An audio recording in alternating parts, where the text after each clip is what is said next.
আজ আমরা যখন দেশের চিকিৎসা ব্যবস্থার কয়েকজন মহিরুহের সাথে আলোচনা করছি, তখনই হয়তো সারা দেশে প্রত্যন্ত অঞ্চলে অনেক মানুষ ক্রিটিক্যাল কেয়ার ফেসিলিটি বা নিবিড় পরিচর্যা কেন্দ্র না থাকার জন্য বিনা চিকিৎসায় কাতরাচ্ছেন, মৃত্যুবরণ করছেন।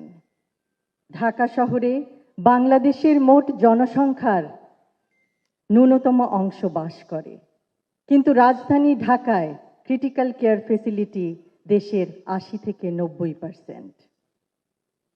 বিভিন্ন গ্রামে ক্রিটিক্যাল কেয়ার চিকিৎসা ব্যবস্থা একেবারেই অপ্রতুল।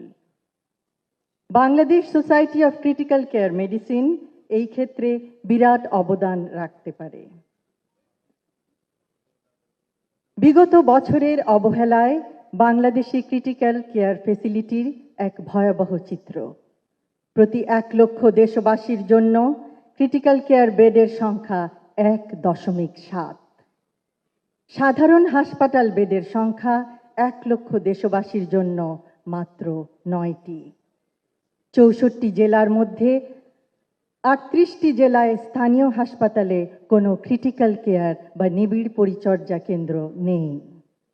দেশের ৮০ থেকে ৯০% ইন্টেন্সিভ কেয়ার ইউনিট রাজধানী ঢাকায় অবস্থিত, কিন্তু ক্রিটিক্যাল কেয়ার ইউনিটগুলি মূলত বড় শহরের হাসপাতালগুলিতে।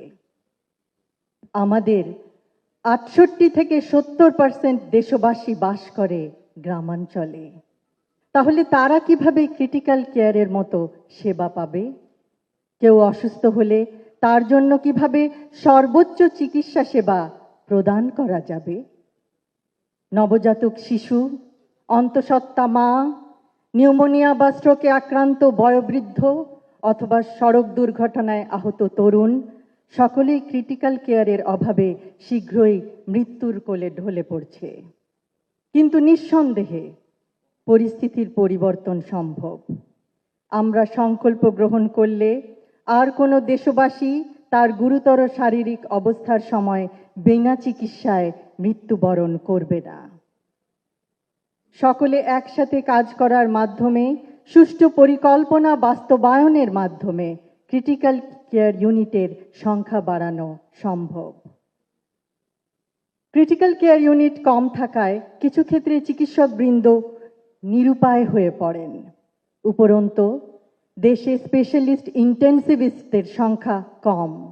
অ্যানেস্থেটিস্ট, কার্ডিওলজিস্ট, নিউরোলজিস্ট অনেক ক্ষেত্রে ক্রিটিক্যাল কেয়ারের দায়িত্বে থাকেন। এক্ষেত্রে আরও বিশেষজ্ঞ প্রয়োজন, আরও ট্রেনিংপ্রাপ্ত নার্স প্রয়োজন, আরও বিশেষায়িত ইকুইপমেন্ট প্রয়োজন, আরও ক্রিটিক্যাল কেয়ারের ইউনিট প্রয়োজন, আরও ওয়েল ইকুইপড অ্যাম্বুলেন্স প্রয়োজন, যেন গুরুতর অসুস্থ আহত রোগীকে প্রত্যন্ত অঞ্চল থেকে ক্রিটিক্যাল কেয়ার সম্বলিত হাসপাতালে দ্রুত আনা যায়। শুধুমাত্র তাহলেই আমরা আরও বেশি সংখ্যক রোগীকে ক্রিটিক্যাল কেয়ার ইউনিটে চিকিৎসা প্রদান করতে পারব। দেশ হিসেবে আমরা জনসংখ্যায় বিশাল, কিন্তু সামর্থ্য সীমিত।